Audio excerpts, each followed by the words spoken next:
কতগুলো অপরাধ আছে, এই অপরাধগুলা আপনি কোনো মার্সি নেই। সুতরাং উনি আইনের ঊর্ধ্বে না, রাষ্ট্রপতি ততক্ষণ ছিলেন আইনের ঊর্ধ্বে, কিন্তু এখন উনি বিচারের আওতায় আসতেই পারেন। অ্যাডভোকেট আবু হেলাল রাজা, এই রহস্যের পেছনে কি কারণ থাকতে পারে? আমি একটা কথা বলি আপনি, আমি কয়েকদিন আগে দেখলাম সোশ্যাল মিডিয়ায় সমর রেজাউল করিম, তাই তো অ্যাডভোকেট, আজকেও দেখছি।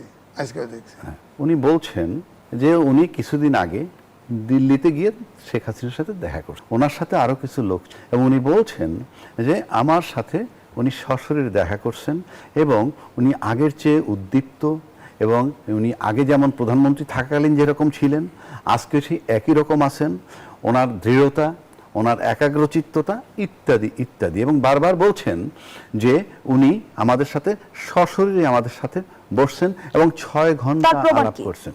আমি শেষ করি। এখন প্রশ্ন হচ্ছে, যখনই আমি সিম্পলি বলবো যে জুয়ের সাথে আজকে আমার সাক্ষাৎ হয়েছে, একটা মিটিং হয়েছে, দ্যাটস অল। কয় ঘন্টা, কি আশয় বিষয়, বুদ্ধিদীপ্ত, দৃঢ়চিত্তের, এত কিছু বলার মানে কি? এত কিছু বলার তো প্রয়োজন নাই। যেমন আমার সাথে জুয়ের টেলিফোনে কথা হয়েছে, অথবা আমার সাথে তার ভিডিওতে কথা হয়েছে, দ্যাটস অল। ভিডিও মানে আপনার সাথে আমার দেখা হয় নাই ফেস টু ফেস, কিন্তু আমি ছবিতে কথা বলছি। টেলিফোনে কথা হবে মানে অডিও কথা হয়েছে। আর ওনার সাথে আমার সাক্ষাৎ হয়েছে মানেই উনি সশরীরে আসছেন। তারপরে এত বড় বিবরণ দেওয়ার কোনো মানে নাই, এবং 6 ঘন্টা ব্যাপী। আবার যদি মনে করেন উনি বন্দি থাকেন, তাহলে উনি বন্দি ছিলেন, এত কিছু বলার দরকার নাই তো, যে আমি ভারত সরকারের অনুমতি নিয়ে ওনার সাথে দেখা করেছি, এইটুক বললেই বোঝা যাবে যে উনি বন্দি। সুতরাং এই যে কথাগুলো বলতেছে, it is doubtful case. Number 1, আমার ব্যক্তিগতভাবে ধারণা ওনার সাথে আদৌ দেখা হয়নি, এবং নাহলে এই বিবরণের কোনো প্রয়োজন নাই। 6 ঘন্টা ব্যাপী কথা হয়েছে, দৃঢ়চেতা, একাগ্রচিত্ততা আগের মতোই আছে, এইসব বলার মানে হচ্ছে আমরা যেমন 55 বছর যাবত বলে আসছি স্বাধীন বাংলাদেশ, মুক্তিযুদ্ধের চেতনা আমাদের ভিতরে, কিন্তু ইনশাআল্লাহ তাআলা মুক্তিযুদ্ধের চেতনার নামে দেশটার 12টা বাজাইছি, বিনা বিচারে হত্যা, আয়নাগর ইত্যাদি ইত্যাদি আমরা করছি চেতনার নামে। সবই তো চেতনা। আরে যেই দেশের লোকের নিরাপত্তা আপনি দিতে পারেন না, সে যে কোনো ফর্মই হোক, আপনার যদি শত শত লোক মারতে হয়, আপনি কোনোভাবেই কোয়ালিফাইড না রাষ্ট্র চালানোর জন্য। সেই কারণে বলছি, বাস্তবতায় আমরা যে দেখছি যে সদ্য পদত্যাগী রাষ্ট্রপতির বিচারের দাবি তুলেছে বিরোধী দল, বিচারের আওতায় আনা কি সম্ভব, নাকি ওই যে সংবিধানের 51 অনুচ্ছেদ তাকে সুরক্ষা দেবে? আমি বিস্তারিত আইনি ব্যাখ্যাটা আপনার কাছ থেকে শুনবো। রাষ্ট্রপতি তার পদে অধিষ্ঠিত থাকাকালীন সময় তার বিরুদ্ধে আপনি কোনো ফৌজদারি মামলা করতে পারবেন না। এখন আসেন, অতীত যদি দেখেন, এরশাদ সাহেবের বিরুদ্ধে মামলা হয়েছে, উনি জেলেও দণ্ডভোগ করছেন ক্ষমতা থেকে সরে যাওয়ার পর। তারপরে তর্কের খাতিরে বেগম খালেদা জিয়ার বিরুদ্ধে মামলা হয়েছে, শেখ হাসিনার মৃত্যুদণ্ড হয়েছে। এখন রাষ্ট্রপতি যে শাহাবুদ্দিন সাহেব, অনেকে অনেক কথা বলে উনি সাংবিধানিক জটিলতা এড়ানোর জন্য তাকে রাখা হয়েছিল ইত্যাদি ইত্যাদি, কিন্তু আপনি অপরাধ কিভাবে হয়? কতগুলো অপরাধ আছে, এই অপরাধগুলা আপনি কোনো মার্সি নেই। আপনি যদি সুস্পষ্টভাবে ভায়োলেশন অফ কনস্টিটিউশন করেন, যেখানে আপনি একটা সাংবিধানিক পদ হোল্ড করেন, আপনি বাংলাদেশের রাষ্ট্রপতি মানে কি? রাষ্ট্রের সর্বোচ্চ সম্মানের জায়গাটা। আপনার দায়িত্ব কতটুক, কর্তব্য কত, সেটা পরের চ্যাপ্টার। আচ্ছা, সেখানে বসে যদি আপনি এই সংবিধানের লঙ্ঘন করেন, এর অপরাধ আপনি কি দিয়ে মানে কাটাবেন? কোনো অপশন নাই, এটা কাটানোর কোনো সুযোগ নাই। যেমন ধরেন, একটা এক্সাম্পল যদি আমি আপনাদের দিই, 2টো এক্সাম্পল এখানে দিব। 1 নম্বর হইল, বঙ্গভবন থেকে নাকি ছবি নামাইছিল মাহফুজ আলমরা, আমরা সেটা ভিডিও ফুটেজ দেখছি নাকি আজিজ ভাই? আচ্ছা, তারপরে যখন নির্বাচন হয়ে গেল, সংবিধান এখন পর্যন্ত সংবিধানের সংশোধনের হয় নাই, কোথাও এখন পর্যন্ত সংবিধান স্পর্শই করে নাই। একটা কমিটি বানাবে, তাতে বিরোধী দলের লোক এখনো যোগ দেয় নাই। তারপরে অথচ 2/3 মেজরিটি কিন্তু বিএনপির নিজস্ব আছে নাকি আজিজ ভাই? সংবিধান যে কোনো সময় সংশোধন করে নিতে পারে। কেন বলছি কথাটা? সংবিধানের 4 ক অনুচ্ছেদ মোতাবেক জাতির জনক বঙ্গবন্ধুর ছবি সর্বত্র ঝুলানোর কথা। আমি তর্কের খাতিরে ধরে নিলাম যে কোথাও কেউ ঝুলায় নাই, সব জায়গায় বিএনপির লোকজন আছে, কিন্তু আপনি তো বঙ্গভবনে সেই আওয়ামী লীগ সময়ের রাষ্ট্রপতি, আপনি ওখানে মাহফুজ সাহেব গিয়ে নামাইছিল, তো আপনি তারপর ওটা ঝুলান নাই কেন? আপনাকে বাধাটা দিছে কে? That is pure violation of constitution by the president, number 1। Number 2, আপনি যে সংবিধানের রক্ষক, যে সংবিধানের সর্বোচ্চ গার্জিয়ান আপনি দায়িত্ব পালন করছেন, সেই সংবিধানের ভিতরে বলা আছে যে বাংলাদেশের স্বাধীনতার ঘোষক মুজিবুর রহমান। আপনি নিয়োগ পাওয়ার পর তাই বলছেন যে স্বাধীনতার ঘোষক পার্লামেন্টের দ্বারা বলছেন বঙ্গবন্ধু শেখ মুজিবুর রহমান, ফাইন। আবার এই সরকার ক্ষমতা আসার পর আপনি জাতীয় সংসদে গিয়ে বললেন স্বাধীনতার ঘোষক জিয়াউর রহমান। আমি আবার বলছি, কে ঘোষক না সেই বিতর্কটাই কিন্তু আমরা এই মুহূর্তে নাই। কিন্তু আপনার হাতে সংবিধান লেখা যেটা, সেটা যদি আপনি পাঠ করতে না পারেন, আপনার তো ওই দিন ওই মুহূর্তে রিজাইন দেওয়া উচিত ছিল। আপনি কোন সাহসে, কোন শক্তিতে, কিসের ভিত্তিতে ভায়োলেশন অফ কনস্টিটিউশন, সংবিধান লঙ্ঘন করে আপনি এই সংসদে ভাষণ দিলেন? সংবিধান লঙ্ঘন রাষ্ট্রদ্রোহিতার শামিল। আমি অন্য অপরাধ সবই বাদ দিলাম, সংবিধান লঙ্ঘন করা রাষ্ট্রদ্রোহিতার শামিল। সুতরাং এখানে তার বিচার হতে পারে, তার বিরুদ্ধে 1। 2, কেউ আবার ব্যাখ্যা দিচ্ছেন যে আমরা সংশোধন করে নিব, শুধরাই নিব। যখন শুধরাবেন তখন, কিন্তু এর আগ পর্যন্ত যে অন্যায় অপরাধটা হইল এটার কিন্তু কোনো এন্ডিং নাই, ফৌজদারি অপরাধের কোনো তামাদি নাই, লিমিটেশন নাই, যে কোনো সময় এটা স্টার্ট হতে পারে। তো যেই রাষ্ট্রপতি আপনার সংবিধান এইভাবে লঙ্ঘন করে তাকে তো বিশ্বাস করা যায় না। আর এই বিশ্বাস করা যাকে যায় না, রাষ্ট্রপতি পদটা যতই অলংকারিক বলুক, এটা কিন্তু একটা অবাধ বিচরণের সবচেয়ে বড় ক্ষেত্র। উনি আর্মিতে ঢুকতে পারেন, উনি সশস্ত্র বাহিনীর সর্বাধিনায়ক, ওনার লোক, ওনার পক্ষ থেকে বঙ্গভবন গণভবনে মানে তারেক রহমান সাহেব প্রধানমন্ত্রীর কাছে যাতায়াতের সুযোগ আছে, সব সেক্টরে বিচরণ করার ক্ষমতা আছে। সেক্ষেত্রে সিক্রেসি অ্যান্ড প্রাইভেসি খুবই ইম্পর্ট্যান্ট একটা ইস্যু। এই কারণে তাকে সরানোটা যেমন জরুরি ছিল, একইভাবে আজকে সংবিধান লঙ্ঘনের দায়ী তার ট্রায়াল মানে শুরু হতে পারে বলে আমি কনসার্ন এবং ব্যক্তিগতভাবে তাই মনে করি। কি হবে না হবে সেটা বড় কথা না। উনি নিজে ওনার দলে থেকে উনি বঙ্গবন্ধুকে অপমান করেছেন, আমি বলবো ওনার কথা, উনি সংবিধান লঙ্ঘন করেছেন। রাষ্ট্রপতি কি কোনো দলের হয়? দলের বিষয় না তো, আপনি সংবিধান তো মানবেন, আপনি সংবিধান মানবেন তো। You don't have the right to violate constitution. আপনি সংবিধানে লেখা আছে একটা, পার্লামেন্টে পড়তেছেন একটা, এই রাইটটা আপনাকে কে দিছে?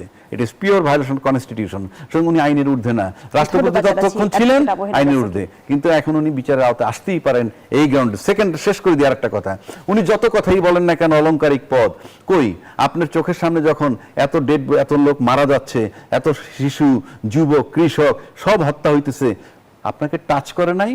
আপনি যখন জিয়াউর রহমান সাহেবের গিয়ে ঘোষক বলতেছেন, ফাইন বলেন গিয়ে আপনি, এই তো আপনার ব্যক্তিত্ব। তা আপনি যদি খুব পার্সোনাল লোক, আপনি সেদিন রিজাইন দেন নাই কেন? যে না, এই ডেড বডি আমি সহ্য করতে পারতেছি না, আমি রাষ্ট্রপতির কিছু করার নাই কিন্তু আমি পদত্যাগ করলাম। আপনি কি করেছেন? করেননি। সুতরাং মাপ পাওয়ার কোনো সুযোগ। জনাব এম এ আজিজ, বঙ্গভবনে কে যাচ্ছেন? আমিও যেতে পারি, সমস্যা তো না। কারণ প্রেসিডেন্টের যে কাজ একটা অর্নামেন্টাল। আমার চেহারা মোবারক ভালো, সাহস কম, সততার অভাব আছে আমার, আমি হতে পারবো। প্রফেসর ইয়াজউদ্দিন জয় রাষ্ট্রপতি হতে পারলে আমি হতে পারবো কেন? আমি প্রফেশনাল, আমি হতে পারবো না কেন? হতে পারে। কিন্তু ব্যাপারটা হলো যে এখন যে সরকারি দল আছে তাদের পছন্দের হতে হবে। এখন সেই পছন্দে আমাকে হয়তো আপ টু দ্য মার্ক মনে করবে না। আর আমিও ব্যক্তিগতভাবে মনে করি একটা দল, রাজনৈতিক দল ক্ষমতায় আছে, সেই দলের বাইরে কাউকে রাষ্ট্রপতি বানাক, এটাকে আমি চাই না। কারণ ওই দল থেকেই হওয়া উচিত। ধরেন একজন আমলা, আমি শুনলাম মন্ত্রী পরিষদ সচিব, তার নামে আলোচনায় আছে, কিছুদিন তো 1 নম্বর হয়ে ঘুরলো। এখন তাকে যদি আপনি এই সবার ঘাড়ের উপর, পলিটিশিয়ান গাড়ির উপরে বসায় দেন, তাহলে এই সিনিয়র বিএনপির যত নেতা আছে তারা নাখোশ হবে না? পার্টিটা কি ঠিক মতো চলবে? গভর্নমেন্ট কি ঠিক মতো চলবে? তিনি যদি এফিসিয়েন্ট হন, তার যদি সার্ভিস লাগেই, মন্ত্রী পরিষদ থেকে এনে বঙ্গভবনে দেন, প্রতিমন্ত্রী স্ট্যাটাস দিয়ে দেন, সমস্যা নাই, এখান থেকেও কাজ করতে পারবে, তার সার্ভিস নিতে তো সমস্যা নাই। আবার এও শুনতেছি, নাম বলবো না, বাইরের থেকেও কোনো নারী আসতে পারে। কিন্তু আমি তো মনে করি যাদের, আমার এই বিএনপির পার্টির ভিতরে যাদের সিনিয়র আছে তাদের মধ্যে থেকেই বাঁচা উচিত। এটা পলিটিক্সের সাথে দলীয় স্বার্থে আমি মনে করি। কিন্তু সদ্য পদত্যাগী রাষ্ট্রপতি আমরা মোহাম্মদ শাহাবুদ্দিনের ক্ষেত্রে কিন্তু একই বিষয় দেখেছিলাম। আওয়ামী লীগ আমলেও কিন্তু সিনিয়র প্রবীণ নেতাদের রেখে কিন্তু একজন সাবেক বিচারক এবং আমলাকে নির্ধারণ করেছিল। এই জন্য তিনি ফেসিবাদ হয়েছেন, কারণ তিনি যা রাত্রে দিন করতে পারতো, দিনকে রাত করতে পারতো, এই জন্যই তো হয়েছেন। তার রাজনৈতিক দলের ভিতরে ছিল না তোফায়েল আহমেদের মতো লোক ছিল, বর্ষিয়ান নেতা, তারা তো করতে পারতো, করে নাই। আমির হোসেন আমু ছিল, এরকম আমি যদি সিনিয়র নাম যা আসতেছে, এছাড়া আরো ছিল। এবারও যদি বাইরে থেকে কাউকে রাষ্ট্রপতি করা হয়, দলের ভেতরে অসন্তোষ জন্ম দেওয়ার সম্ভাবনা হবে কি? এটা প্রকাশ হবে না, কিন্তু অসন্তোষ থাকবে, অতন্ত থাকবে। কারণ সারা জীবন ধরেন ফখরুল ইসলাম আলমগীর এই যে ফেসিবাদের সময়ে কত রকম ভাবে নিগৃহীত হয়েছে, কিন্তু সে তো দলটা চালিয়ে রেখেছে। এখন তাকে বাদ দিয়ে আপনি ধরেন আপনি প্রফেসর ওনাকে করলেন, ডক্টর মঈন খান করলেন, এর দ্বারা রাজনৈতিক দলে আছে তো 4-5 জন আছে তো, তাদের ভিতর থেকে রাষ্ট্রপতি হতে পারে। আর রাষ্ট্রপতি তো অর্নামেন্টাল পোস্ট, একমাত্র প্রধান বিচারপতি নিয়োগ, তাও আবার প্রধানমন্ত্রী যেটা চাইবে সেটা করবে। তারপরে আপনার প্রধানমন্ত্রী নিয়োগ করতে পারবে। আর শাহাবুদ্দিন সাহেব সবচেয়ে ভালো কথা বলছে, সে বলছে মাজার জিয়ারত করা ছাড়া আর কোনো ক্ষমতা নেই। তো এটা তো অর্নামেন্টাল পোস্ট, যে কাউকে বানায় দিলেই চলবে, সে পরামর্শ সরকারের বাইরে তো কিছু করার নাই। হ্যাঁ, রাষ্ট্রপতি যে হবে, এখনো তো যেটা বিএনপিরও আগে কথা ছিল যে ক্ষমতার প্রেসিডেন্ট প্রধানমন্ত্রীর ক্ষমতার ভারসাম্য আনার জন্য, এখন তো ভারসাম্য আসে নাই, তাই না? এখন যদি রাষ্ট্রপতি হয়, জাস্ট যা নির্দেশ করবে তাই, যা পরামর্শ দিবে, যা অনুরোধ করবে তাই স্বাক্ষর করবে। তার কাছে যা ক্যাবিনেট থেকে ইয়ে করে, আপনি দেখেন শাহাবুদ্দিন চুপ্পু সাহেব ইয়েতে আপনার জাতীয় সংসদে বক্তৃতা দিল, আপনি দেখেন সেখানে যা লিখে দিয়েছে তাই। সে আগে বলছে যে বঙ্গবন্ধু স্বাধীনতার ঘোষক, পরে বলছে শহীদ প্রেসিডেন্ট জিয়াউর রহমান স্বাধীনতার ঘোষক। অর্থাৎ সরকার যা বলবে তাই শুনতে হবে, তাই শুনবে। এই ধন্যবাদ জানাচ্ছি জনাব M A Aziz. Advocate Abu Haider Razzaki, BNP কি নিজ দলের প্রবীণ কোন নেতাকে রাষ্ট্রপতির আসনে বসাবেন, নাকি সবাইকে চমকে দিয়ে নতুন মুখ আনবে? আপনার বিশ্লেষণ কি বলছে? দেখেন আজিজ ভাই যা বলছে এরপর তো বলার নাই কিছু, সবই বইলে ফেলাইছে।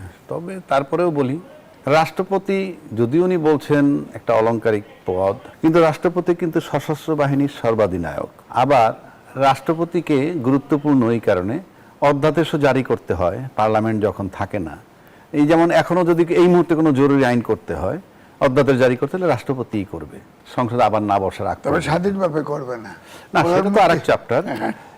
আর কিন্তু প্রশ্ন হচ্ছে আপনি রাষ্ট্রপতি কাকে বানাবে তার আগে ভাবতে হবে এই রাষ্ট্রপতিকে সরাইলো কেন।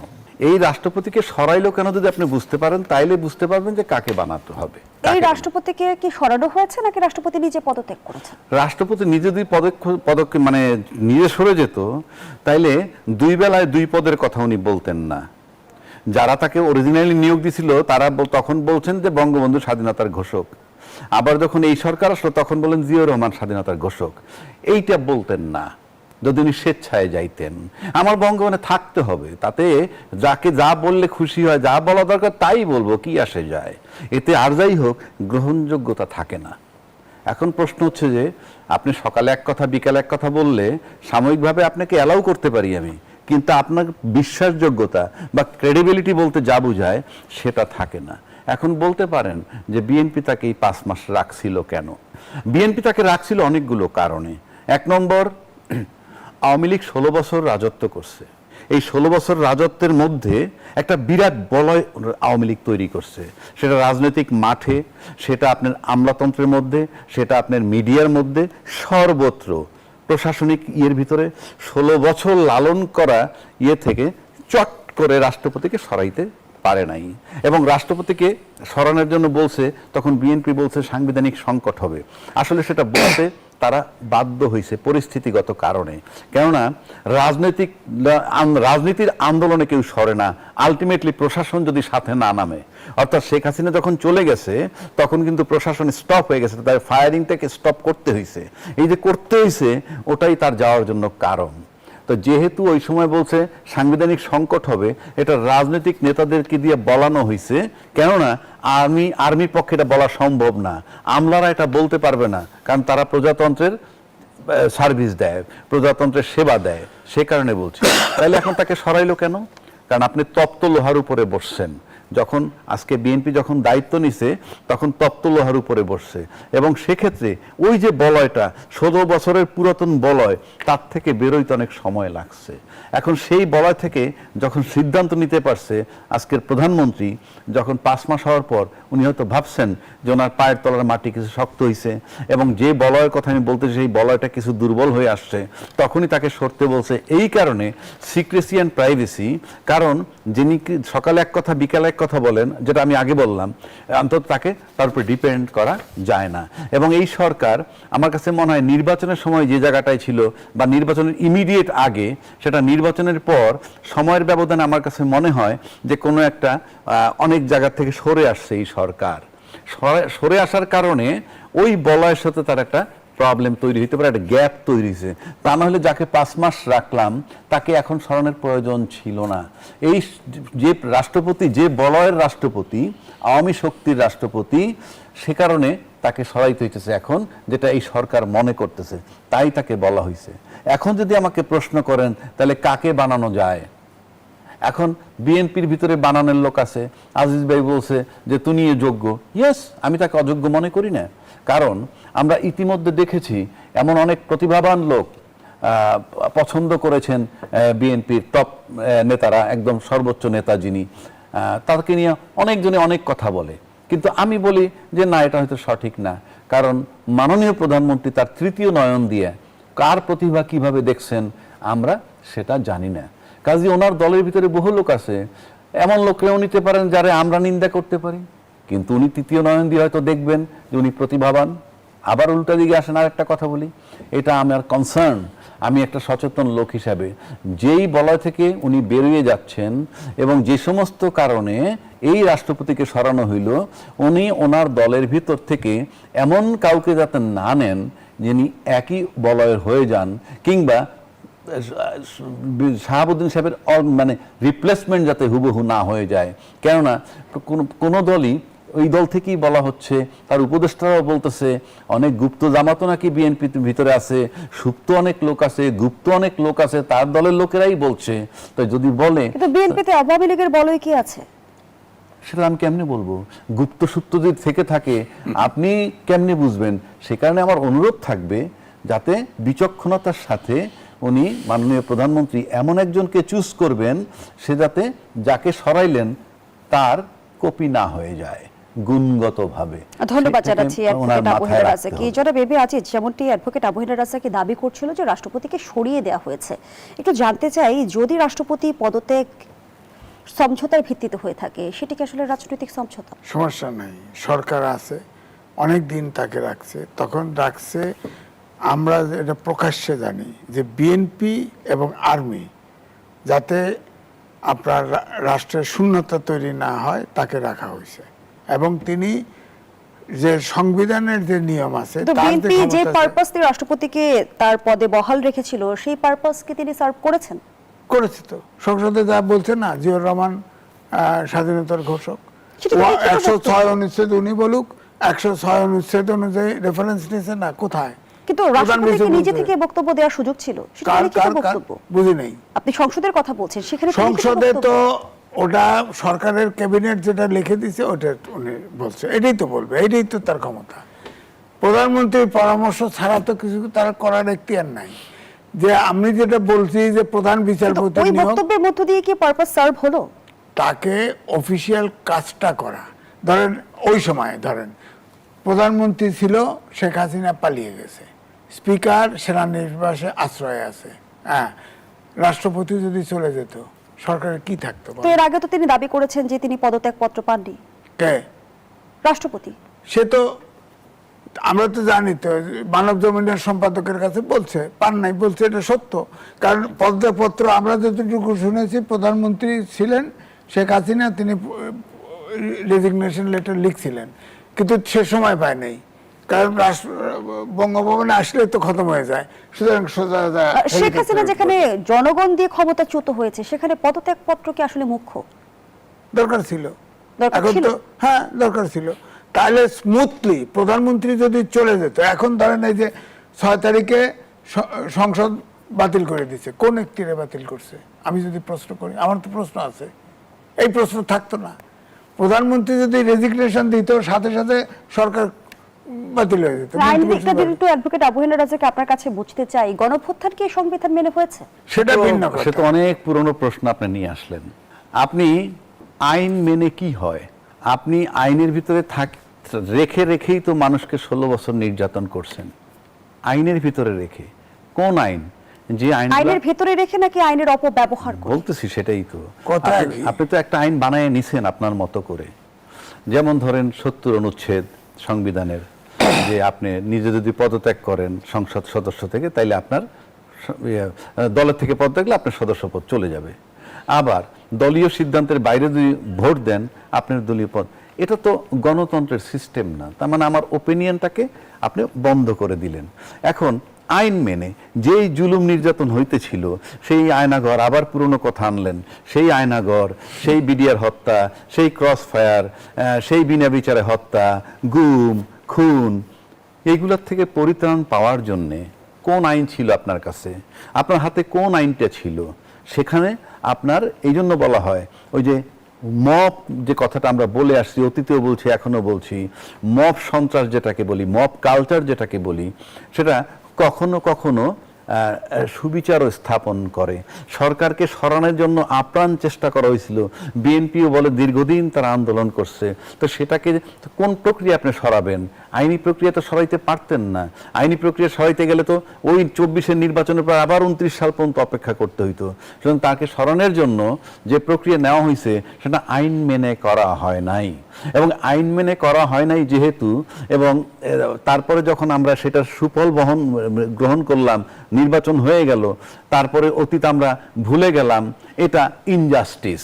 কারণ ওই সময় যে ঘটনাটা ঘটাইছিল, তার বদৌলতে 29-এর বদলে 26-এ নির্বাচন আসছে, 29-এর বদলে। আচ্ছা, যেমন আজকে একটা কথা আসছে, রাষ্ট্রপতি অপসারণের পর বা পদত্যাগ করার পর আইনমন্ত্রী বলছে গুনে গুনে 90 দিনের মধ্যে নির্বাচন হতে হবে। 123 অনুচ্ছেদের কথা উল্লেখ করেছেন। তো আপনি ভালো করে যদি সংবিধানটা আপনার কাছে থাকে, ওই 123 নম্বর অনুচ্ছেদেই বলা হয়েছে সংসদ যদি কোনো কারণে ভেঙে যায়, তাহলে 90 দিনের মধ্যে নির্বাচন হবে। এই প্রশ্নগুলো আমরা আজকে 8 মাস, 10 মাস, 1 বছর যাবত করতেছি। আমি বলি তো বলা আছে, আর সাথে আরো 3 মাস, 6 মাস, সর্বোচ্চ 180 দিন। কিন্তু আপনারা নির্বাচন করেছেন 18 মাস পর। এখন এই বিতর্ক এখন করে লাভ নাই। তবে আপনি লিখে রাখতে পারেন, সময়ের ব্যবধানে এই প্রশ্ন আসবেই। যদি না আসতো, তাহলে আজকে আইনমন্ত্রী কেন বলতেছে রাষ্ট্রপতির পদ শূন্য হয়েছে, 90 দিনের মধ্যে নির্বাচন হতেই হবে। তাহলে ওই নির্বাচন, এই প্রশ্ন ওনারা তো সংসদ নির্বাচনের সময় তুলেন নাই। তাহলে একটা প্রশ্ন আসে, সংসদ নির্বাচন হলো কোন আইনে, কোন সংবিধানে? এগুলো আমি বহুদিন আগে বলছি, এবং এখনো আজকে প্রসঙ্গ আসলো, সামনে এই প্রশ্ন আসবে এবং আসবে। ধন্যবাদ জানাচ্ছি অ্যাডভোকেট আবু হেনা রাজাকে। জনাব এবি আজিজ, আমরা দেখেছিলাম অন্তর্বর্তীকালীন শাসনামলেও রাষ্ট্রপতির অপসারণের দাবি উঠেছিল, এবং ত্রয়োদশ নির্বাচনের পরপরও কিন্তু বিরোধী দল থেকে এই দাবিটা উঠেছিল। কিন্তু আমরা তখনও দেখেছি রাষ্ট্রপতি বহাল তবিয়তে ছিল। এখন ত্রয়োদশ নির্বাচনের ইতিমধ্যে 5 মাস অতিক্রম হয়েছে। এই যে একটা সামাজিক যোগাযোগ মাধ্যম থেকে বিভিন্ন গণমাধ্যমে যে গুঞ্জনটি উঠে এসেছে, যে শেখ হাসিনার সঙ্গে ফোন আলাপের এক ধরনের গুঞ্জন, তার মধ্যে সত্যতা রয়েছে কি? এটা তো প্রমাণ নাই। টেলিফোন করতেও পারে, নাও পারে, আননোন নাম্বার থেকে ফোন করতে পারে, আপনি জানবেন কেমনে? সুতরাং এটা খুব হয়েছে, যে আলোচনা হয়েছে লন্ডন গিয়ে উনি চিকিৎসার নামে গিয়ে শেখ হাসিনার সাথে আলোচনা করেছে। এটা চাউর হয়ে গেছে, সারা বাংলাদেশে সবাই বলে। তো এটার প্রমাণ কই? কোনো একটা মিডিয়া, মাস মিডিয়া, এমনকি মাস মিডিয়াতে লেখে, তাও তো লেখে নাই কেউ। হ্যাঁ, তো এটা নিয়ে আমরা, যেটার প্রমাণ নাই সেটা। আর আমার কিন্তু ব্যক্তিগতভাবে ভিন্ন। শেখ হাসিনার নাগরিকত্ব আছে তো এখনো, তার প্রেসিডেন্ট ছিল সে। এখন যদি সে কথা বলতে চায়, সে তার রিস্ক আছে, আমি বুঝলাম। সরকার অন্য, প্রেসিডেন্টের সাথে সে কথা বলবে কেন, এই আর্গুমেন্ট আপনি করতে পারেন। কারণ এখন তো বিএনপি সরকারের প্রেসিডেন্ট সে, সুতরাং সে প্রেসিডেন্টের সাথে কথা বলতে পারে না। কিন্তু যদি বলেন যে মানবিক কারণে হোক আর যে কারণেই হোক তার ফাঁসির আদেশ হয়েছে, আলাপ করতে চাইল, আলাপ যদি করেও ফেলে, হ্যাঁ, এটা বড় দোষ কেন হবে? বড় দোষ তো হওয়ার কথা নয়। সে তো, শেখ হাসিনা এখন মৃত্যুদণ্ড হয়েছে, সে দেশ থেকে পালায় গেছে, কিন্তু বাংলাদেশের নাগরিকত্ব আছে। হ্যাঁ, সেই অধিকারে তো প্রেসিডেন্টের সাথে যদি টেলিফোন ধরে কথা তো বলতে পারে। আমি কিন্তু এটাকে দোষ দেখি না। এটা ধরে রিজাইন করতে বলছে, এটাও আমি মনে করি না। কারণ এখন আমি মনে করি সামনে ধরেন আমরা এখন এই সরকার ধরেন এখন যে পরাশক্তিগুলো অ্যাক্টিভ, যেভাবে যুক্তরাষ্ট্র বলেন, চীন বলেন, আমাদের তিন দিক ঘিরে পরাশক্তি যদি ভারত মনেও না করেন, ভারত তো সবসময় সরকারকে নেলদুপ দর্জি, অর্থাৎ কেন্দ্রশাসিত সরকার রাখতে চায়, এরকম আচরণ করে। কিন্তু রাষ্ট্রপতির পদত্যাগের সাথে কোনোভাবে ভূ রাজনীতি কানেক্টেড কিনা? থাকতে পারে, কারণ এখন ধরেন ভারত শেখ হাসিনাকে নিয়ে কি খেলা করতেছে, অনেকগুলো ইন্টারভিউ দিছে। আপনি তো সংবাদপত্রে থাকেন, বলেন তো দেখি একটা জায়গায় তার চেহারা দেখছেন? একটা জায়গায় তার ইন্টারভিউ নিচ্ছে কোনো রিপোর্টার দেখছেন? হ্যাঁ, কেউ দেখেন না। তার বোন, তার ছেলে, তার মেয়ে, তার আত্মীয় স্বজন, তারপরে 100-র অধিক 1000 নেতাকর্মী আছে। কোনোদিন কারোর সাথে ছবি দেখেছেন? তো এটা যে একমাত্র পৃথিবীতে বলা হয় ভারত হচ্ছে ওখানে গদি মিডিয়া আছে। গদি মিডিয়া মানে নরেন্দ্র মোদীর মিডিয়া, অনুগত মিডিয়া আছে। হ্যাঁ, যতই বলেন মিডিয়া আছে। সেখানে রয়টার্সে লাস্ট যে তার ইন্টারভিউ, অনলাইনে ইন্টারভিউ দিছে, সেটা তো বলা হয় যে ওটা তো রয়টার্স হলে কি হবে, আপনার আছে না ওই সারা আন্তর্জাতিক গণমাধ্যমগুলো কেন শেখ হাসিনা সরাসরি সাক্ষাৎকার দিচ্ছে না? শেখ হাসিনা কি তাহলে ভারতে বন্দী অবস্থায় আছে? না, আমি তো তাই বলি, তাকে এখন কিরকম ভাবে রাখছে আমরা তো জানি না। তো সে সরাসরি ইন্টারভিউ, এইটাই তো আমি বলতে চাচ্ছি। সে, আপনি সাংবাদিক, ধরেন আমি সাংবাদিকতা করছি, আপনি বলেন তো কোনো ইন্টারভিউতে কোন ব্যক্তির স্টেটমেন্ট দিলে রিপোর্টার থাকে না, প্রশ্ন দেখায় না? যে ইন্টারভিউ দেয় তারটা দেখেন না? টেলিফোনেও যদি কথা বলে, টেলিফোনে ভয়েস দেখায় না? শেখ হাসিনার কোন ইন্টারভিউতে কোনো এই রহস্যের পেছনে কি কারণ থাকতে পারে? আমি একটা কথা বলি আপনাকে। আমি কয়েকদিন আগে দেখলাম সোশ্যাল মিডিয়ায় সমর রেজাউল করিম, তাই তো অ্যাডভোকেট, আজকেও দেখছি। উনি বলছেন যে উনি কিছুদিন আগে দিল্লিতে গিয়ে শেখ হাসিনার সাথে দেখা করছেন, ওনার সাথে আরো কিছু লোক ছিল, এবং উনি বলছেন যে আমার সাথে উনি সশরীরে দেখা করছেন এবং উনি আগের চেয়ে উদ্দীপ্ত, এবং উনি আগে যেমন প্রধানমন্ত্রী থাকাকালীন যেরকম ছিলেন আজকে সেই একই রকম আছেন। ওনার দৃঢ়তা, ওনার একাগ্রচিত্ততা ইত্যাদি ইত্যাদি, এবং বারবার বলছেন যে উনি আমাদের সাথে সশরীরে আমাদের সাথে বসছেন এবং 6 ঘন্টা আলাপ করছেন। আমি শেষ করি। এখন প্রশ্ন হচ্ছে, যখনই আমি সিম্পলি বলবো যে জুয়ের সাথে আজকে আমার সাক্ষাৎ হয়েছে, একটা মিটিং হয়েছে, দ্যাটস অল। কয় ঘন্টা, কি আশয় বিষয়, বুদ্ধিদীপ্ত, দৃঢ়চিত্তের, এত কিছু বলার মানে কি? এত কিছু বলার তো প্রয়োজন নাই। যেমন আমার সাথে জুয়ের টেলিফোনে কথা হয়েছে, অথবা আমার সাথে তার ভিডিওতে কথা হয়েছে, দ্যাটস অল। ভিডিও মানে আপনার সাথে আমার দেখা হয় নাই ফেস টু ফেস, কিন্তু আমি ছবিতে কথা বলছি। টেলিফোনে কথা হবে মানে অডিও কথা হয়েছে। আর ওনার সাথে আমার সাক্ষাৎ হয়েছে মানেই উনি সশরীরে আসছেন। তারপরে এত বড় বিবরণ দেওয়ার কোনো মানে নাই, এবং 6 ঘন্টা ব্যাপী।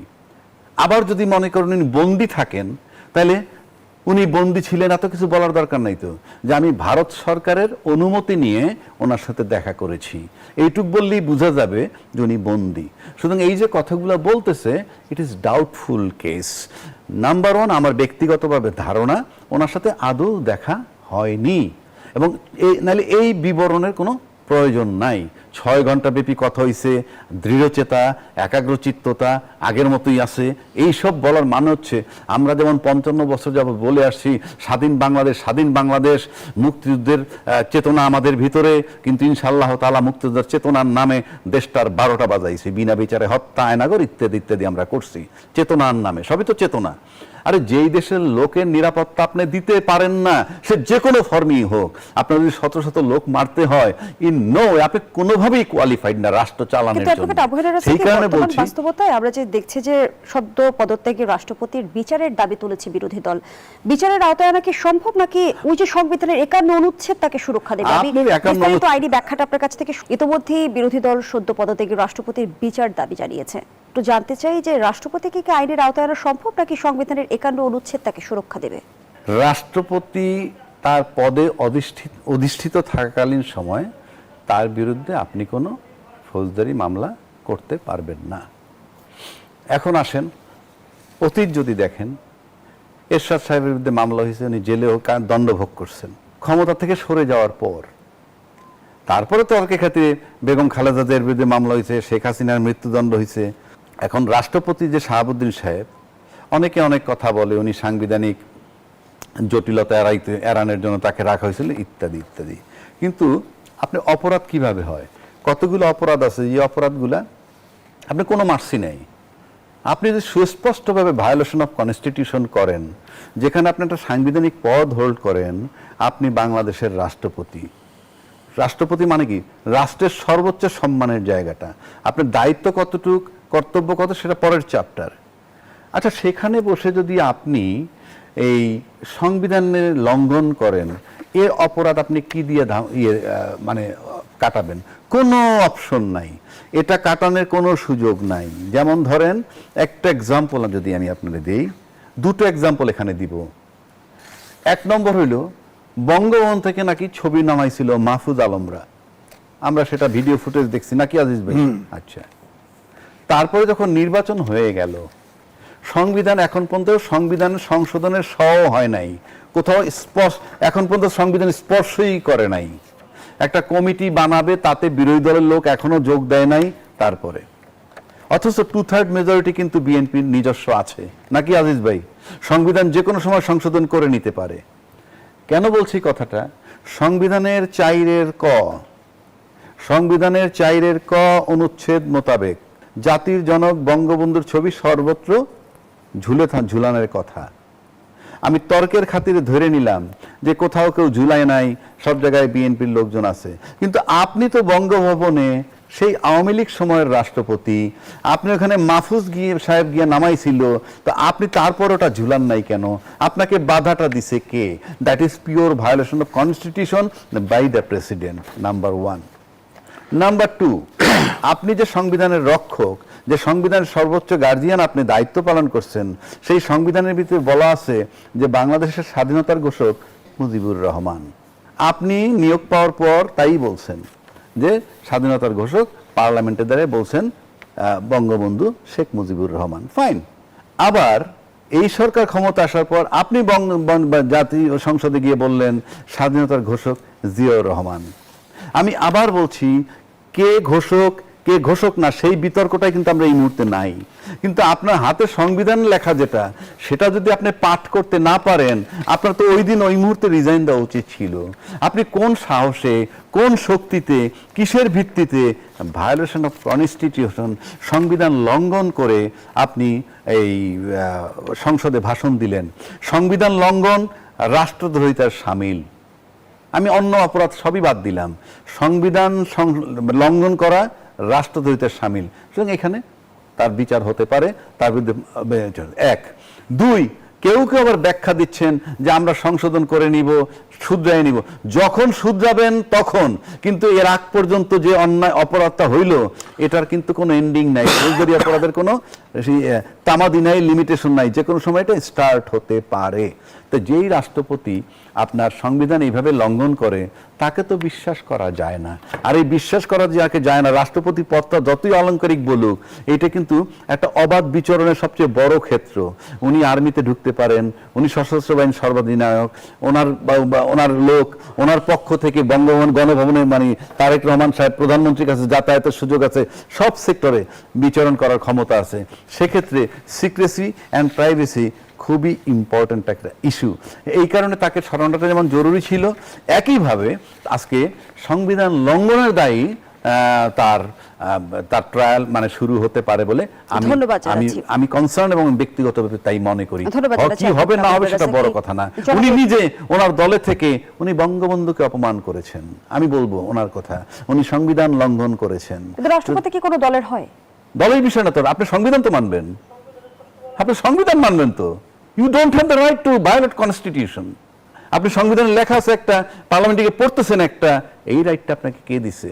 It is pure violation constitution. সুতরাং উনি আইনের ঊর্ধ্বে না, রাষ্ট্রপতি ধন্যবাদ ততক্ষণ জানাচ্ছি ছিলেন অ্যাডভোকেট আবু হেনা আইনের রাজ্জাক। ঊর্ধ্বে, কিন্তু এখন উনি বিচারের আওতায় আসতেই পারেন এই গ্রাউন্ডে। সেকেন্ড শেষ করে দিয়ে আরেকটা কথা, উনি যত কথাই বলেন না কেন অলংকারিক পদ, কই আপনার চোখের সামনে যখন এত লোক মারা যাচ্ছে, এত শিশু, যুবক, কৃষক সব হত্যা হইতেছে, আপনাকে টাচ করে নাই? আপনি যখন জিয়াউর রহমান সাহেবের গিয়ে ঘোষক বলতেছেন, ফাইন বলেন গিয়ে আপনি, এই তো আপনার ব্যক্তিত্ব। তা আপনি যদি খুব পার্সোনাল লোক, আপনি সেদিন রিজাইন দেন নাই কেন, যে না এই ডেড বডি আমি সহ্য করতে পারতেছি না, আমি রাষ্ট্রপতির কিছু করার নাই কিন্তু আমি পদত্যাগ করলাম? আপনি কি করেছেন?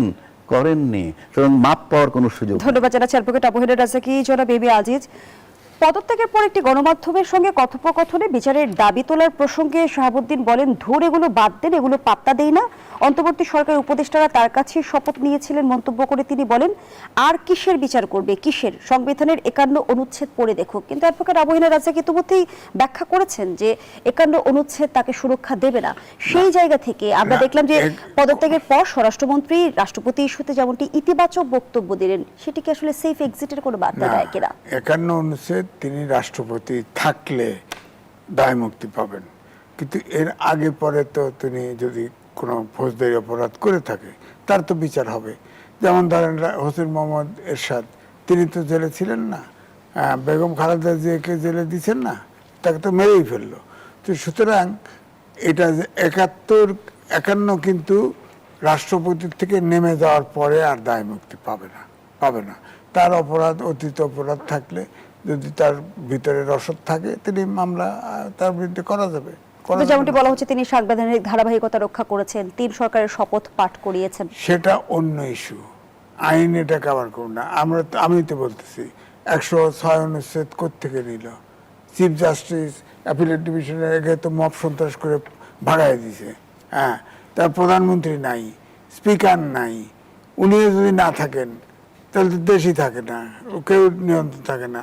তাহলে আপনার তাকে, যাতে দেশটা অচল না হয়ে যায়, আরো অতল গহ্বরে না পড়ে, সে ওখানে থেকেছে এবং তাকে ব্যবহার করেছে, সে ব্যবহৃত হয়েছে। কারণ প্রত্যেকটা কাজ কিন্তু আমি বলবো যে সব সংবিধানের বাইরে গিয়ে তো যে রাষ্ট্রপতিকে বিএনপি 5 মাস শপথে বহাল রেখেছে, সেই রাষ্ট্রপতির বিরুদ্ধে বিএনপি কোনো পদক্ষেপ নেবে কি? নেবে না, তাকে তো থাকতে বলছে। কারণ বিএনপি এবং আর্মি তারা তো তাকে ওখানে আটকাইছে এবং সে নিজে আমাকে বলছে, আমার সাথে তার দেখা হয়েছে, সে বলছে, আমি বলছি যে আপনি কি আর আওয়ামী লীগ ক্ষমতায় ছিল, আপনি প্রেসিডেন্ট, এখন কেন? তাহলে শাহাবুদ্দিন চুপ্পু বিচারের আওতায় কিভাবে আসবে? বিরোধী দল ওটা তো অন্য ইস্যু। বিচারের আওতায় আসবে সে ক্রাইম করে থাকলে। এই জন্য ট্রাইব্যুনালের চিফ প্রসিকিউটর বলছে যে হ্যাঁ, তার মামলা হলে সেটা যাচাই বাছাই করে দেখা হবে, যদি মামলা উপযোগী হয় তো মামলা হবে। আমি একটা কমপ্লিমেন্ট দিই ওনাকে। আপনি যে কথাটা বলছেন, পরিষ্কার বলা আছে বাংলাদেশ সংবিধানের 51 অনুচ্ছেদে রাষ্ট্রপতির দায় মুক্তির বিধান রয়েছে। কিভাবে? এই অনুচ্ছেদ অনুযায়ী রাষ্ট্রপতি তার কার্যভার পালনকালে কোনো কাজের জন্য কার্যভার পালন করার সময়, অর্থাৎ রাষ্ট্রপতি হিসেবে যতক্ষণ দায়িত্ব পালন করবেন, সেই কার্য যদি ফৌজদারি অপরাধ হয়ে থাকে, ওই মুহূর্তে তার বিরুদ্ধে কিছু করা যাবে না। এইটা বলা হয়েছে ওইখানে। এটার মানে এই না যে পরে অ্যাকশন নেওয়া যাবে না, ওই সময় করা যাবে না। কারণ আপনাকে সংবিধান রক্ষা করবেন, আপনি সেখানে আপনি সংবিধান ভায়োলেট করতেছেন। এটা কি বৈধ নাকি? এটা কি বললে হবে? তাহলে তো সংবিধানে কোনো মূল্যই নেই। অর্থাৎ ওই সময় আপনাকে বলা হবে না, আপনার অ্যাকশনটা যাবে পরে। That is honour to the president. সুতরাং এটা আপনাকে, এটার মানে হচ্ছে আপনি পরিণতি ভেবে কাজ করবেন। এটা একটা ডাইরেকশন, আপনি পরিণতি ভেবে কাজ করবেন। আপনি আইনের ঊর্ধ্বে না, কিন্তু আপনি যতক্ষণ বঙ্গভবন রাষ্ট্রপতির বসে থাকবেন অতক্ষণ আপনি আইন আপনাকে পাবে না। এইটা হইল ওই অনুচ্ছেদের বক্তব্য। বিরোধী দলীয় চিফ হুইপ নাহিদ ইসলাম যেমনটি বলেছেন, গণভোটের রায় বাস্তবায়ন না করলে সরকারকে সহযোগিতা করা হবে না। বিরোধী দল যদি সরকারকে অসহযোগিতা করে, সরকারের জন্য কতটা চ্যালেঞ্জ তৈরি হবে? গণভোটের রায় বাস্তবায়ন না করলে সরকারকে সহযোগিতা করা হবে না। তিনি বলেছেন সরকার 5 বছর মেয়াদও পূর্ণ করতে পারবে না। বিরোধী দল যদি অসহযোগিতা করে, সরকারের সামনে কি কি চ্যালেঞ্জ তৈরি হবে? শুনেন, এটা তো ন্যাচারালি আপনি যদি তারা অসহযোগিতা করতে চায়, গণভোট বাস্তবায়ন না করলে, আর রাজনীতি যদি আপনি এই মুহূর্তে ধরেন, এই মুহূর্তে এই এনসিপির রাজনীতি একটাই আছে গণভোটের আলোকে জুলাই সনদ বাস্তবায়ন, এছাড়া তাদের সামনে আর কোনো রাজনৈতিক বক্তব্য নাই। রাজনৈতিক বক্তব্য আর কি আছে? আপনি যদি পার্লামেন্টের দিকে তাকান, পার্লামেন্টে এখন 3টা দল আছে, বিএনপি, জামাত এবং এনসিপি। বিএনপি 2/3 মেজরিটি পাইছে। বিএনপি এখন শুধু শব্দ করবে, আমরা সংসদীয় সংশোধন কমিটি বানাবো, সংবিধান আপনারা আসেন, না আসলেও কিছু আসে যায় না। আবার তারা গেলেও কিছু আসে যায় না, কারণ তারা গিয়ে যদি ভেটো দেয় কাজ হবে না, কারণ 2/3 মেজরিটি তাদের আছে। এগুলো বলতে হয়, বলার খাতিরে বলা। আচ্ছা, জামাত ইসলাম কোনো ডিস্টার্ব করবে বলে পার্লামেন্ট ভেঙে যাক, আমার কাছে মনে হয় না জামাত ইসলাম এটা চাবে, কারণ সে 68টা সিট পাইছে আর নারী আসন নিয়ে 76টা সিট পাইছে, জীবনের সর্বশ্রেষ্ঠ অর্জন। এবং তারা জানে তারা কখনো ক্ষমতায় যাবে কিনা আমি জানি না, যাইতে চায় কিনা তাও আমার সন্দেহ আছে, কারণ দে আর এনজয়িং দেয়ার টাইম। কি সুন্দরভাবে আছে। বিরোধী দলীয় নেতা হিসেবে একটা কত রকমের সুযোগ সুবিধা, বলতেও তো ভালো লাগে। বিরোধী দলীয় নেতা 76টা মেম্বার অফ পার্লামেন্টের নেতৃত্ব দিছে, সুতরাং তারা ভাঙতে চাইবে না পার্লামেন্ট। আবার যদি আপনি এনসিপির দিকে আসেন, তারা চিন্তা করবে এই হাতিয়ার নিয়ে আমরা মাঠে থাকব, এবং এটা যৌক্তিক হাতিয়ার যে আপনি গণভোট যদি বাস্তবায়ন না করেন, জুলাই সনদ যদি বাস্তবায়ন না করেন, সেই যে 4 কোটি ভোটার আমরা যে বলি 15 বছরে তৈরি হয়েছে, সেগুলো তাদের পিছনে থাকবে। অর্থাৎ তাদের দলটাকে ঘোচানোর জন্য, দলটাকে স্ট্রং করার জন্য এই 6টা সিট তাদের দরকার, এবং পার্লামেন্টটা লম্বা সময় থাকুক সেটা। এবং এইটা থাকলেই যে পার্লামেন্ট টিকে গেলেই যে সরকার খুব ভালোভাবে থাকবেন তাও কিন্তু না। এই কারণে না, কারণ আমার ইন্টারনাল প্রবলেমের চেয়ে এক্সটার্নাল প্রবলেমটা এখানে এখন এই মুহূর্তে বেশি। এটার কারণ হচ্ছে আপনি জিও পলিটিক্সের দিকে যদি আসেন, 3টা দেশের তুখোর খেলা চলছে এখানে, বিশেষ করে চায়না, আমেরিকা এবং ইন্ডিয়া। তো চায়না এবং আমেরিকা কিন্তু 2টা পরাশক্তি এখানে আছে। 2টা পরাশক্তির পাশে কিন্তু ইন্ডিয়া খুব বড় শক্তি না। এই 2টা পরাশক্তিকে মোকাবেলা করা এই সরকারের জন্য খুবই গুরুত্বপূর্ণ, নাম্বার 1। নাম্বার 2 হচ্ছে সরকার একটা রুটিন কাজ করতেছে। আপনি দেখেন রুটিন কাজ কোনটা, ওই যে আমরা দিন আনি দিন খাই যেরকম, অর্থাৎ আপনার রেগুলার কিছু ভ্যাট কালেকশন হয় সরকারের, রেগুলার কিছু ট্যাক্স কালেকশন হয়, রাজস্ব বলতে যেটা বোঝায়, সেটা দিয়ে সরকার চলতেছে রুটিন চলা। কিন্তু ইনফ্যাক্ট আপনি ভালো করে যদি চিন্তা করেন, গত 5 মাসে এই নির্বাচনের পর তেমন কোনো ভালো পদক্ষেপ কিন্তু হয় নাই। মানে রুটিন মাফিক চলতেছে, সরকারটা স্থবির হয়ে আছে আমার কাছে মনে হয়। সুতরাং তার অর্থনৈতিক যে চাঙ্গা করার জন্য, অর্থনীতির চাঙ্গা করার জন্য তার যে ঘাটতি বাজেট দিছে, সেগুলোর চিন্তা একটা মারাত্মক ব্যাপার।